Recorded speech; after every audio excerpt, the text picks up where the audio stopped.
പ്രസംഗി. നളിനി അയച്ച വക്കീൽ നോട്ടീസാണ്.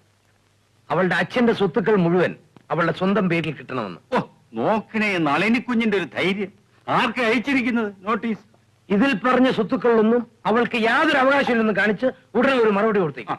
ഓ ഇതിലൊന്നും വലിയ കാര്യമില്ലെന്ന് ഞാനൊരു റിപ്ലൈ കൊടുക്കും. അവിടെ കിടന്നോളൂ, അത് മതി. നിന്റെ ചേട്ടനൊരുത്തന്റെ സമ്പാദ്യം എടുത്തല്ലേ ശ്രീധര നീ ഇത്ര വലിയവനായത്? അത് പിന്നെ എല്ലാവരും അങ്ങനെ തന്നെയല്ലേ? വക്കീൽ കേൾക്കണം. എന്റെ മൂത്ത മകന്റെ സമ്പാദ്യമായി കാണുന്ന സ്വത്തുക്കളൊക്കെ അവനെ ദൈവം കൊണ്ടുപോയി. പോട്ടെ, അവന്റെ മകളല്ലേ ഇപ്പൊ ഇതിന്റെയൊക്കെ അവകാശി. കേസിനും വഴക്കിനും ഒന്നും പോകാതെ അവൾക്ക് എന്താണെന്ന് വെച്ചാൽ അങ്ങോട്ട് കൊടുക്കണം. അതാ നല്ലത്.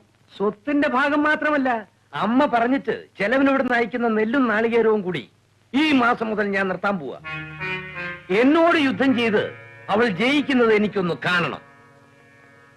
രോഹി, ഈ പാപമൊക്കെ നീ എവിടെയാ കൊണ്ടുപോയി കെട്ടിവെക്കുക? വയസ്സുകാലത്ത് അമ്മ ഇതിലൊന്നും ഇടപെടണ്ട. വല്ല പൂജാമുറിയിലും പോയിരുന്ന് രാമനാമം ജപിച്ചോണം. ശരിയാ, നിന്നെയൊക്കെ ഉപദേശിച്ച് നന്നാക്കാൻ ശ്രമിക്കുന്നതിനേക്കാൾ അതാ നല്ലത്. അല്ല, വക്കീൽ സാറിന് എല്ലാം അറിയാം, എന്നാലും ഒന്ന് ഓർമ്മപ്പെടുത്തുകയാണ്. കുഞ്ഞ് മേജറായി. അതുകൊണ്ടെന്താണോ? അതുകൊണ്ടെന്താ? ഒന്നുമില്ല. ഉണ്ടെങ്കിൽ തന്നെ എന്താ, അതിന് വകുപ്പ് വേറെ ഉണ്ട്. എനിക്ക് കേൾക്കേണ്ട തന്റെ വകുപ്പ്. താനും തന്റെ ആ പഴയ വക്കീലും പറഞ്ഞ വകുപ്പുകളെല്ലാം കേട്ട് കേട്ട് എന്റെ കഴിഞ്ഞ കേസ് മുഴുവൻ കുളത്തിലിറങ്ങി. തനിക്ക് കിട്ടിയ ഈ കറുത്ത കൂട്ട് മാത്രം ലാഭം. അടിയോടി പറയട്ടെ എന്ന്. അബദ്ധത്തിൽ ചിലപ്പോ വല്ല പോയിന്റ്സും കിട്ടും. അല്ല വക്കീൽ സാറേ? അതെ അതെ. പറയൂ. അല്ല, വക്കീൽ സാറിന് അറിയാൻ പാടില്ലാത്തതായിട്ട് യാതൊന്നും തന്നെ ഇല്ല. സംഗതി സ്വല്പം കടുത്ത കയ്യ. പക്ഷേ കേസ് ജയിക്കാം. എന്നാ പറഞ്ഞു തുളയ്ക്കണോ? ചേട്ടന്റെ ഒപ്പിടാൻ വശമുണ്ടോ? എനിക്കോ? അതെ. എന്തിനാ? എന്നെ അകത്താക്കാനോ? താനിപ്പോ എന്റെ ഭാഗത്തോ അവളുടെ ഭാഗത്തോ? അയ്യോ, ഇതെന്തൊരു ചോദ്യമാണ്.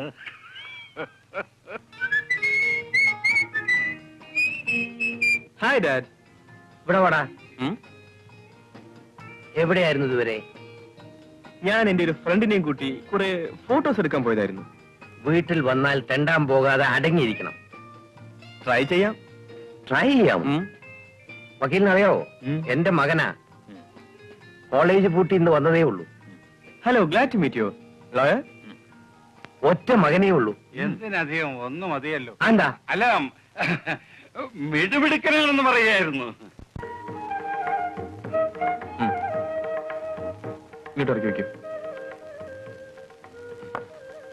അവിടെ ചൊല്ലു.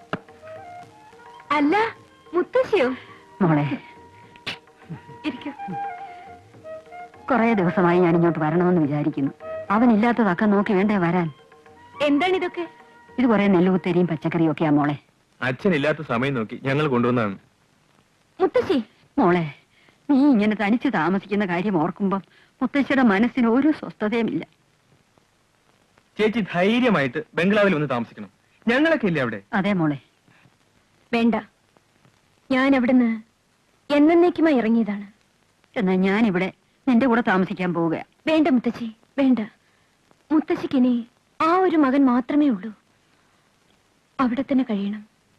എനിക്ക് നിന്നെ കാണുന്നത് എന്റെ മൂത്ത മകനെ കാണുന്നത് പോലെയാ മോളെ. അവനുണ്ടായിരുന്നെങ്കിൽ നീ ഇന്നെങ്ങനെ കഴിയേണ്ടതാ?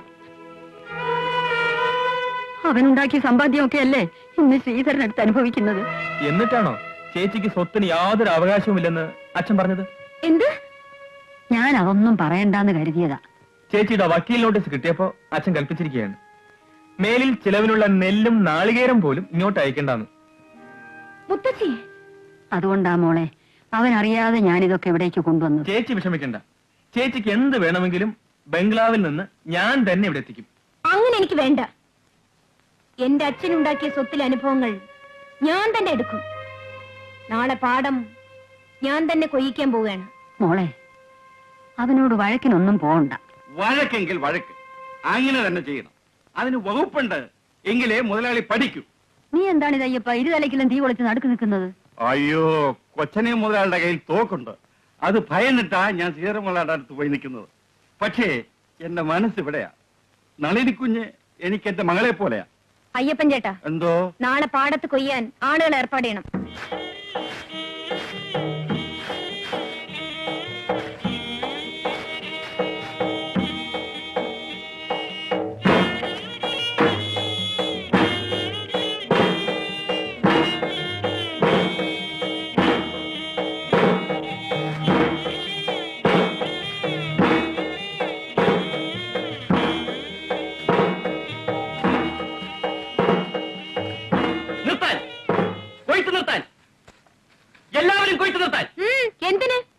കൊച്ചമ്മ മുതലാളി പറഞ്ഞു കൊയ്ത്ത് തടയാൻ.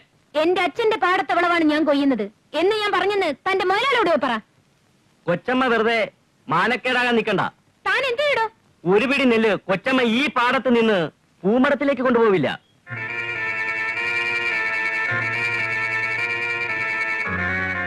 കൊയ്ത നെല്ലെല്ലാം ബംഗ്ലാവിലേക്ക് പോട്ടെ. അരിവാളാണ് കയ്യിൽ, അരിഞ്ഞോളെ എല്ലാത്തിനെയും. കൈ വിട.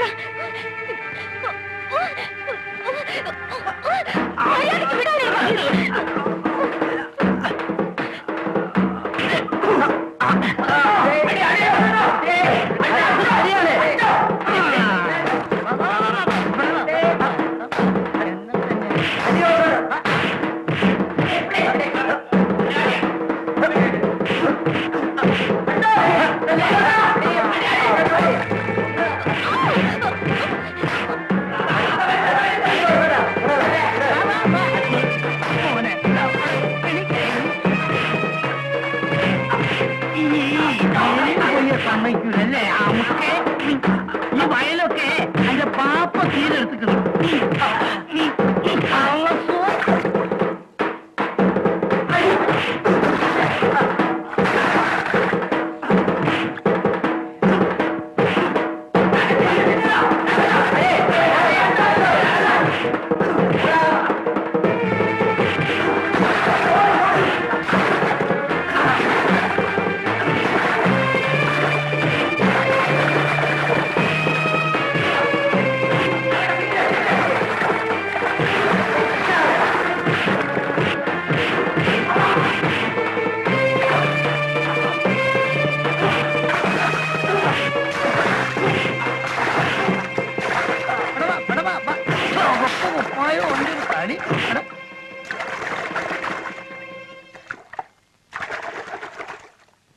നെല്ല് മുഴുവനും കൊയ്ത് പൂമടത്തിലേക്ക്. ആ പെണ്ണുങ്ങളൊക്കെ ഇങ്ങോട്ട് വരി, ഇങ്ങോട്ട് വരി.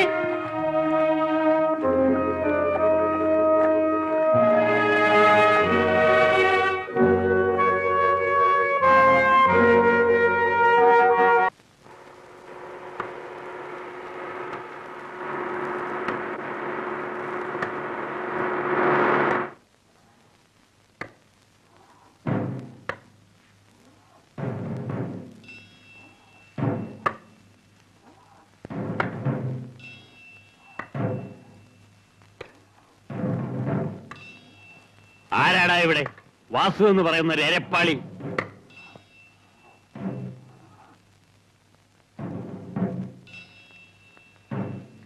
വാസു എന്ന് പറഞ്ഞവൻ ഞാനാണ്. എരപ്പാളി നിങ്ങൾ ആരെങ്കിലും ആളായിരിക്കും. ഇത്ര ധിക്കാരമോ നിനക്ക്? ഈ ധിക്കാരം എന്റെ കൂടപ്പിറപ്പാണ്. ഒരു കാര്യം ഞാൻ പറഞ്ഞേക്കാം, എന്റെ കുടുംബകാര്യത്തിൽ നീ ഇടപെടണ്ട. പൊതുസ്ഥലത്ത് വെച്ചൊരു പെണ്ണിനെ ആക്രമിക്കുന്നത് കുടുംബകാര്യമല്ല, നാട്ടുകാര്യമാണ്. സാറ് ഈ നാട് നന്നാക്കാൻ തന്നെ തീരുമാനിച്ചിറങ്ങി തിരിച്ചതായിരിക്കും. നിങ്ങൾക്കതിൽ വേദന ഉണ്ടാവും അല്ലേ? നിനക്ക് ഈ നാട്ടിൽ തന്നെ ജീവിക്കണമെന്ന് ആഗ്രഹമുണ്ടോ? എന്താ, ഈ നാട് നിങ്ങളുടെ തറവാട് സ്വത്താണോ?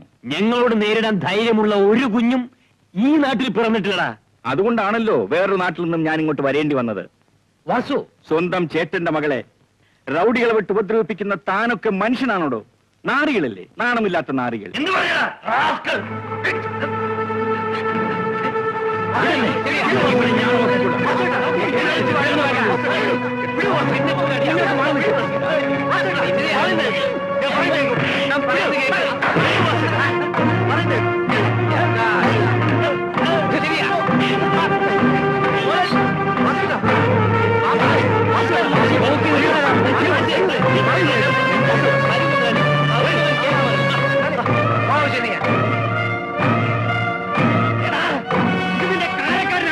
കാലക്കേട് തുടങ്ങിയ നിങ്ങൾക്കാണ്, സൂക്ഷിച്ചോ.